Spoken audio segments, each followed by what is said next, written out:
Let's start with uncomfortable truth. Your next paycheck is probably already gone.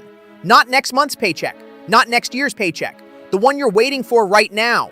Before it even hits your bank account, someone else has already claimed it. Your landlord, your car payment, your credit card bill. Everyone gets paid before you do. And here's the scary part. Most people think a raise will solve this problem. It won't, because the real problem isn't what you earn.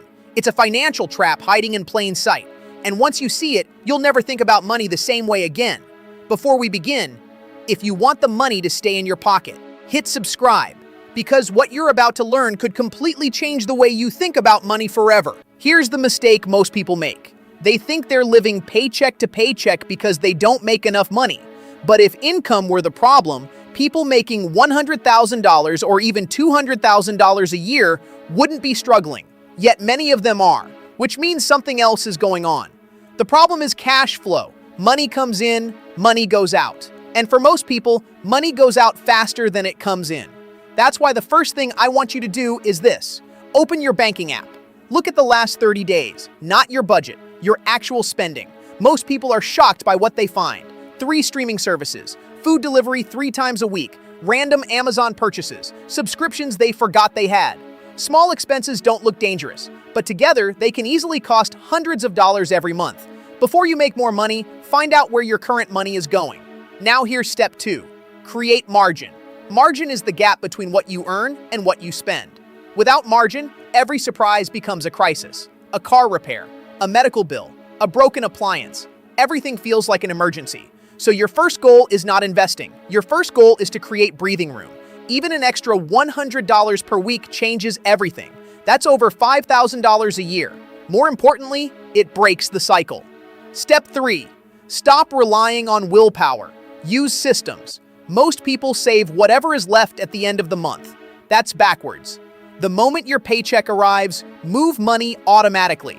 Savings account, investment account, emergency fund. Whatever your goal is, automate it, because what gets automated gets done. Step 4. Increase your earning power.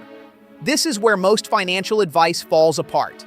People spend years trying to save an extra $50 when they should be figuring out how to earn an extra $500.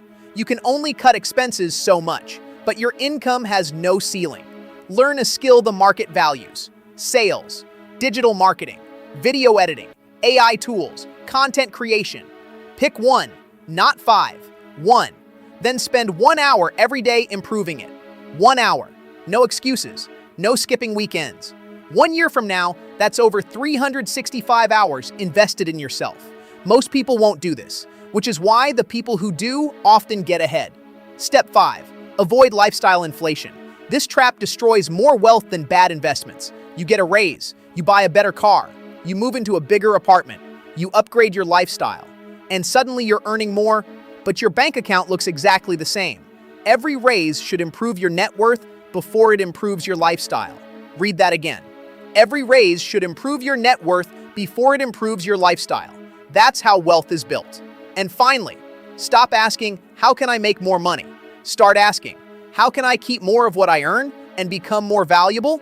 Because that's the game. Track your spending, create margin, automate your savings, increase your skills, avoid lifestyle inflation. Do those 5 things consistently, and your financial life can look completely different a year from now. Because escaping the paycheck to paycheck cycle isn't about luck, it's about control. And the moment you take control of your money stops controlling you.